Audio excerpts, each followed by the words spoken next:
তাহলে আমরা কিভাবে একটা ফাইবার গিগের জন্য টাইটেল মেক করব, কিভাবে একটি ব্যানার ডিজাইন করব, তারপর কিভাবে আমরা ডেসক্রিপশন লিখব, এ বিষয়ে মোটামুটি বিস্তারিত বলা হয়ে গেছে।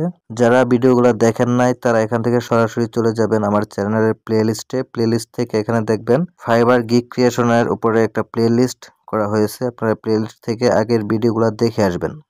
আগের ভিডিওগুলো না দেখলে আসলে এখান থেকে কিছুই বুঝবেন না। তাই আমি বলবো যারা ফাইবারে গিগ দিতে চাচ্ছেন অবশ্যই প্রথম ভিডিও থেকে প্রত্যেকটা ভিডিও দেখবেন, তারপর এই ভিডিওটা স্টার্ট করবেন। তো আমাদের টাইটেল, ব্যানার এবং ডেসক্রিপশনের পরের পার্টটা হচ্ছে এখানে দেখাচ্ছে হচ্ছে আমাদের প্রোফাইল। কিভাবে আমরা আমাদের প্রোফাইলটা কাস্টমাইজ করব আমাদের স্কিল অনুযায়ী, এই বিষয়ে আমি পরবর্তীতে কথা বলবো। তো আজকে আমি এই বিষয় নিয়ে কথা বলতেছি না। আজকে আমরা যেটা নিয়ে কথা বলবো সেটা হচ্ছে এখানে আছে প্যাকেজ, তারপর হচ্ছে FAQ সেকশন। আমরা আজকে কথা বলবো এই FAQ সেকশন নিয়ে। তো সর্বপ্রথম আমাদের জানতে হবে এই FAQটা কি, FAQ মানে কি। এটা আমাদের খুবই গুরুত্বপূর্ণ একটা অপশন। তো আজকে আমরা জানবো FAQ আসলে কি, FAQ কিভাবে দিতে হয়, FAQ দিলে কি হয়, না দিলে কি হয়, আমাদের নতুন হিসাবে FAQ অ্যাড করা উচিত কি না, বিস্তারিত সবকিছু আমরা আজকে জানবো। তো শুরু করার আগে অবশ্যই বলবো যারা এখনো চ্যানেলটা সাবস্ক্রাইব করেন নাই, চ্যানেলটা সুন্দর করে সাবস্ক্রাইব করে রাখেন এবং ভিডিওগুলোতে অবশ্যই একটা করে লাইক করবেন।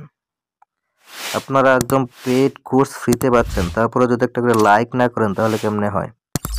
শুধু ভিডিওগুলো দেখবেন, একটা লাইক করবেন, একটা কমেন্ট করবেন, এটা কি হয়? অনেকে আছেন 10,000 15,000 টাকা দিয়ে কোর্স করে এই বিষয়গুলো শিখেন। আমি আপনাদেরকে জাস্ট একদম ফ্রিতে সবকিছু দেখাচ্ছি। তো আমি আশা করবো সবাই একটা করে লাইক করবেন যদি আপনাদের ভিডিওগুলো ভালো লাগে। তো চলুন আমরা শুরু করি। আজকে আমরা FAQ নিয়ে কথা বলবো। FAQ কি? FAQ হচ্ছে ফ্রিকোয়েন্টলি আস্ক কোশ্চেন, অর্থাৎ আপনি এখানে কিছু প্রশ্ন এবং উত্তর লিখে দিতে পারবেন। কি ধরনের প্রশ্ন উত্তর? সেটা হচ্ছে কোনো ক্লায়েন্ট যখন আপনাকে দিয়ে কাজ করাবে, আপনার যে নিশ, আপনি যে বিষয় নিয়ে কাজ করবেন, এখানে নিশটা কি দিচ্ছে দেখেন, নিশ টার্গেটেড বাল্ক ইমেল সার্ভিসেস, অর্থাৎ সে বাল্ক ইমেল সংগ্রহ করবে, এটাই আমাদের টপিক। তো আমরা বাল্ক ইমেল সংগ্রহ করতে গিয়ে ক্লায়েন্ট আমাদেরকে নানান ধরনের প্রশ্ন করতে পারে।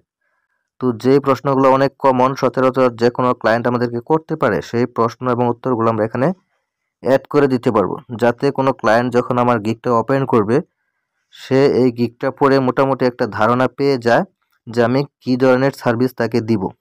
একটা ক্লায়েন্টের অনেক ধরনের কোশ্চেন থাকতে পারে, যেমন আপনি কোন টুলস ইউজ করে আমাকে ইমেল মার্কেটিং করে দিবেন, বা কোন টুলস ইউজ করে আপনি আমাকে বাল্ক ইমেল সংগ্রহ করে দিবেন, আমার ইমেলগুলো কি ভ্যালিড হবে কিনা, আপনি কি কোনো প্রিমিয়াম টুলস ইউজ করে আমার ইমেলগুলো ভেরিফাই করে দিবেন কিনা, ভ্যালিড ইমেল চেক করে দিবেন কিনা। এই ধরনের যে কমন কোশ্চেনগুলো সেগুলো আপনি এখানে লিখবেন এবং তার সাথে সাথে আপনি নিজেই সেগুলোর আনসার দিয়ে দেবেন। তাহলে ক্লায়েন্ট যখন আপনার গিগটাতে আসবে, তার কমন প্রশ্নের উত্তরগুলো যদি সে এখান থেকে পেয়ে যায়, তাহলে আপনাকে শেয়ার কমিউনিকেশনের ক্ষেত্রে প্রশ্ন করবে না। এখানে আমি ক্লিক করলে দেখেন এখানে একটা প্রশ্ন সে করছে, মাত্র একটা প্রশ্ন লিখে রাখছে, একদম বড় করে দেখাই। Can you provide me 100% active, verified and clean email list, অর্থাৎ তুমি কি আমাকে 100% অ্যাক্টিভ, ভেরিফাইড এবং পরিচ্ছন্ন ইমেল লিস্ট দিবে। এটা হচ্ছে ক্লায়েন্ট আপনাকে প্রশ্ন করতে পারে, তখন সে আনসার হিসেবে কি লিখে রাখছে, yes I can provide you 100% active, verified and clean email list. হ্যাঁ, আমি তোমাকে 100% অ্যাক্টিভ, ভেরিফাইড এবং পরিচ্ছন্ন একটা ইমেল লিস্ট দেবো। এই প্রশ্নটা যখন ক্লায়েন্ট দেখবে তখন তার ভিতরে আর কোনো প্রশ্ন থাকার কথা না। তো এই ধরনের কিছু কমন প্রশ্ন উত্তর আপনারা এখানে অ্যাড করে রাখতে পারেন। তো আপনাদের যে প্রশ্নগুলো অনেক কমন মনে হবে যে ক্লায়েন্ট আমাকে এই প্রশ্নগুলো করতে পারে, সেই প্রশ্নগুলো আপনারা এখানে লিখে রাখবেন। কিভাবে করবেন, কিভাবে প্রশ্নের উত্তরগুলো লিখতে হবে সেটা আমি গিগ যখন ক্রিয়েট করব, অর্থাৎ যখন আমি গিগ আপলোড করব তখন আপনাদেরকে বিষয়টা দেখিয়ে দেব। আমি যখন গিগটা আপলোড করব তখন যাতে এই বিষয়টা আপনাদের বুঝতে সুবিধা হয়, সেই জন্য আমি বিষয়টা নিয়ে আগেই আলোচনা করে নিচ্ছি। তো এখন কথা হচ্ছে, আমরা যারা নতুন সেলার আছি, আমরা যারা নতুন গিগ আপলোড করব, তাদের জন্য কি এই FAQ সেকশনটা অ্যাড করা জরুরি? এটা অনেকের মনে প্রশ্ন থাকতে পারে। তো আমি একদম ক্লিন উত্তর দিয়ে দিচ্ছি, সেটা হচ্ছে এই FAQ সেকশন অ্যাড করা জরুরি না। যদি আপনি চান অ্যাড করতে পারেন, যদি না চান অ্যাড করবেন না, কোনো প্রবলেম নাই।